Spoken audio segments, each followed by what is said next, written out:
Bonjour à tous. Alors aujourd'hui je vais essayer de faire une vidéo assez courte.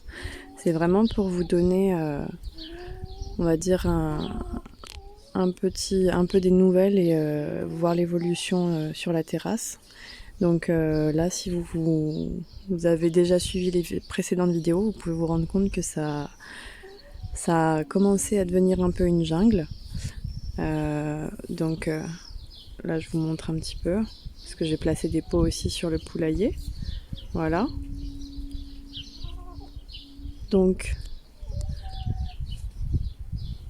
voilà, là on voit les pétunias qui sont magnifiques. Ça fait vraiment une très belle touche de fuchsia dans cette zone de vert.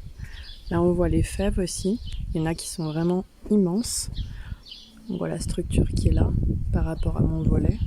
Voilà, ils sont à peu près la même taille. Vous voyez. Et je vais vous montrer. D'ailleurs il y a eu des grosses attaques de pucerons. Là. On arrive à voir.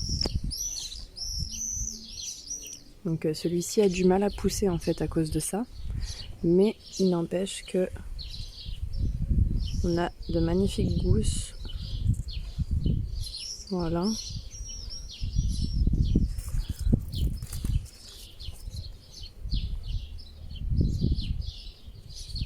Je vais essayer d'en casser une pour voir.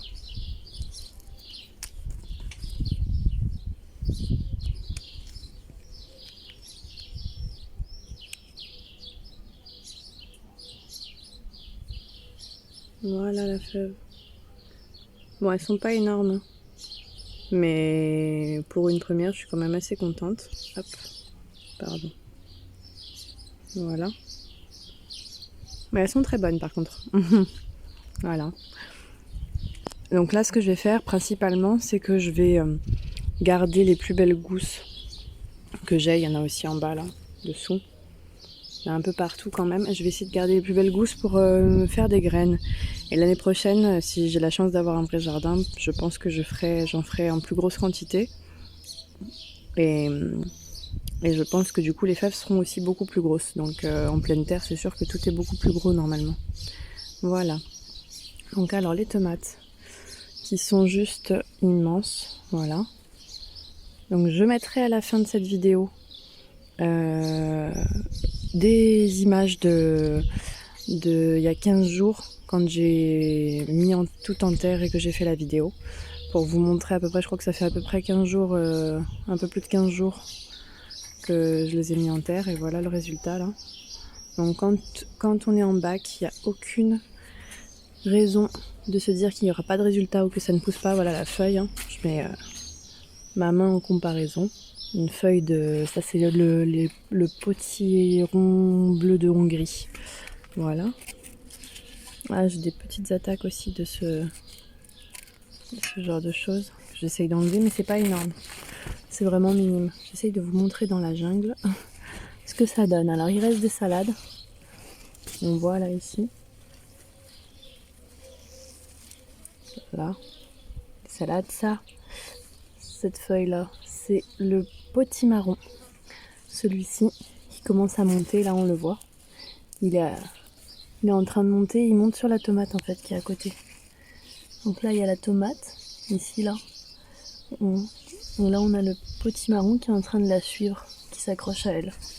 Donc en fait c'est juste super, il n'y a même pas besoin vraiment de guider les plants ou de faire quoi que ce soit. Ils se servent les uns des autres pour monter et grimper. Là du coup j'ai des salades qui me restent. Ça c'est un des jolis pêchés je pense qui est en train d'arriver. Je les ai laissés là pour le moment, j'ai vraiment pas encore eu le temps de m'en occuper, c'était pas ma priorité. Là ici on a un pied de courgette magnifique aussi qui arrive, mais c'est pas le plus beau. Là il y en a un deuxième parce que je les avais plantés serrés, je vous avais dit. Alors, regardez. 1, 2. Et le troisième, derrière les feuilles énormes de potiron. Le troisième est ici. Voilà, à côté du deuxième pêcher. Voilà. Et ici, je vous montre le plus beau qui se plaît à merveille dans cet énorme pot, ici. Et d'ailleurs je suis hyper déçue en fait, parce que j'ai ma première courgette ce matin qui a fleuri. Alors la variété c'est crookneck je crois, c'est moi j'appelle ça cou de cygne, parce qu'en fait elles ont une forme comme ça un peu avec un long, comme un long cou de cygne en fait, voilà. Et là on voit la fleur et en fait je suis dégoûtée parce que je n'avais aucune autre fleur de pied de courgette sur les 7 que j'ai qui étaient ouvertes pour pouvoir la polliniser. Bon tant pis, hein, ça arrive. Donc on verra bien, hein, si les abeilles ont peut-être fait leur travail, ça pourrait peut-être m'aider. Là il y en a d'autres qui arrivent. J'arrive à vous la prendre comme il faut. Voilà. Donc c'est juste sublime en fait, de voir comme tout se plaît. Regardez toutes les fleurs qui arrivent là, c'est super, c'est génial. Ah, alors j'ai dû tailler, hein. Ouais, on le voit bien là, de toute façon sur le devant, ces endroits là. J'ai taillé, je devrais couper plus court, mais là c'est ma fille qui les a fait avec moi, donc c'est pour ça qu'ils sont pas plus courts. Là on a un pied, je crois que c'est poivron ou piment, un des deux. Là on a un pied de tomate. Ici on a une aubergine, c'est des blanches et violettes un petit peu rosées. Voilà. Là il y a le deuxième pied d'aubergine ici, qui est plus petit parce qu'il manque de soleil, donc il faut que je taille encore. J'ai déjà poussé la menthe là sur le côté pour lui laisser de la lumière. Alors ici on a les pieds énormes de tomates, ils sont juste magnifiques. Les troncs sont sublimes, ils sont vraiment larges et costauds. Voilà les fleurs, ça annonce de belles récoltes. Voilà, en parlant de tomates d'ailleurs, j'ai oublié de vous montrer. Donc ici, au moins pour vous le dire, vu la forme de la tomate, je pense qu'ici on est sur un pied de cœur de bœuf. On voit la petite pointe au bout normalement. Voilà. Et toujours un petit peu envahi de pucerons. Voilà. Mais vraiment, je voulais vous montrer un peu tout ça pour vous dire que voilà, culture en lasagne, en pot, en bac, voilà le résultat. Alors par contre, effectivement, hein, il faut pailler parce qu'on est hors sol, donc l'eau s'évapore beaucoup plus rapidement. Donc dessous là, si je creuse un peu, ici c'est humide. Ici là, on est sur quelque chose d'humide et c'est très bien. Donc voilà à quoi sert le paillage. Mais là du coup, je vais aussi vous expliquer ce que je vais faire. Là aussi, hein, il y a 2 pieds de tomates qui sont en train de bien pousser. Bon, attaque de pucerons, hein, encore malheureusement, mais franchement, ça n'empêche pas que les choses avancent quand même bien. Là, tout petit pied d'aubergine, poivron, piment ici. Voilà, et là en fait du coup j'ai perdu, là j'ai un pied de pastèque qui est très mal en point. Et là ça doit être un tournesol qui arrive. J'ai perdu le deuxième pied de pastèque et j'ai perdu un pied de poivron et un autre pied de piment parce qu'en fait ils étaient dans un pot. J'ai eu un problème avec ce pot ici. Et d'ailleurs regardez là, la soucoupe elle est pleine. C'est du jus de compost en fait, c'est du mélange que j'ai fait dans ce pot qui en fait donne ça.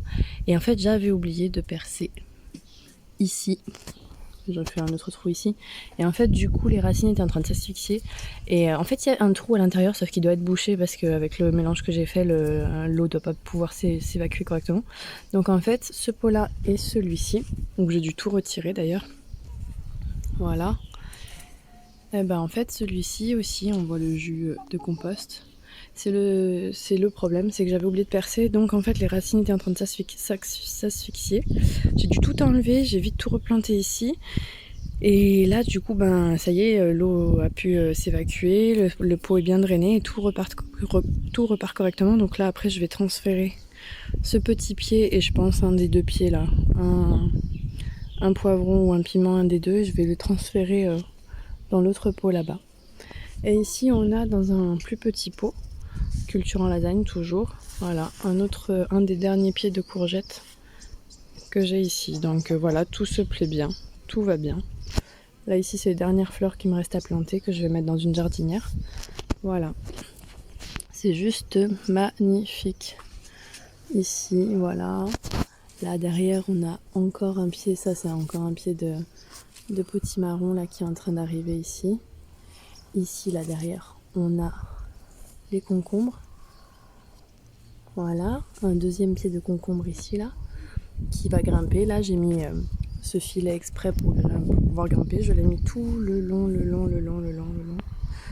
Voilà. Donc j'en ai jusqu'au bout pour pouvoir vraiment faire un mur végétal comme j'avais déjà expliqué, et je pense que ça va vraiment, c'est ce que ça va donner vu comme c'est parti. Et là ici également la structure où le potimarron et le potiron pourront grimper et monter ici, et voir même aussi les concombres qui sont là, parce qu'il y en a aussi deux autres qui sont ici. Donc d'ailleurs ils ont bien poussé, hein. Là ça y est, ils vont commencer à grimper. Un ici, le deuxième ici.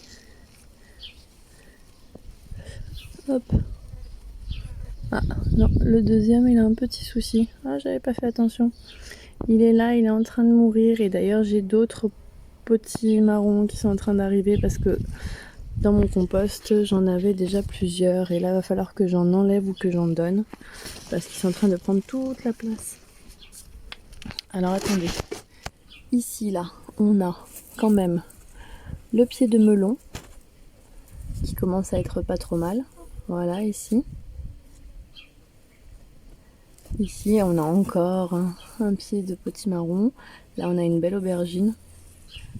J'en ai aussi une en bas autour de ma terrasse qui commence à faire des fleurs. Donc, je me dis tout va super bien. Et là, alors du coup, la chose importante à faire maintenant, et à refaire aussi plus tard dans la saison, c'est que je vais écarter le paillage de tous les pots, sans exception. Je vais le faire minutieusement parce que moi tout est très serré, donc pour pas abîmer les plants. Et ce que je vais faire, c'est que je vais mettre du fumier partout. Là, faut savoir quand même que tous les plants sont assez forts, assez costauds. Sachant aussi que le fumier frais, bon après moi je le laisse sécher quand même quelques jours, mais je vais pas attendre, j'ai pas le temps d'attendre un mois, 3 semaines, un mois.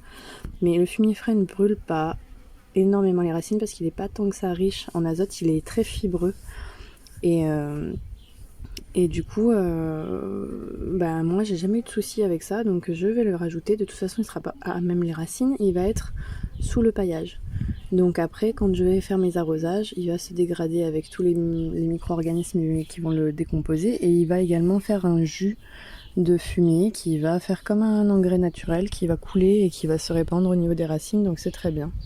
Voilà, donc là c'est ce que je vais m'occuper de faire, et puis c'était juste pour vous donner des petites nouvelles, en vous souhaitant à tous une excellente saison, et vraiment avoir de belles récoltes, que ce soit en pot ou en jardin, et en espérant aussi que vous soyez vraiment très motivés cette année à avoir votre petit coin de paradis de verdure. Voilà, je vous remercie, merci à tous ceux qui me suivent. Et je vous dis à très bientôt pour une prochaine vidéo. Merci beaucoup, au revoir. Bonjour à tous. Alors aujourd'hui nous sommes le 16 mai et nous avons passé du coup les Saintes-Glaces qui était donc le 15 mai. Donc je pense que beaucoup de personnes ont déjà planté la quasi-totalité, ou peut-être pas encore tout, mais presque tous les plants. Et après ça dépend des régions, hein. Il faut quand même faire attention, les gelées sont censées être passées mais c'est pas forcément une certitude, donc il vaut mieux prévenir que guérir, puisque l'année dernière il y a eu des gelées tardives. Bon, moi j'ai pas été touchée, mais d'autres personnes ont perdu pas mal de plants, donc il vaut mieux faire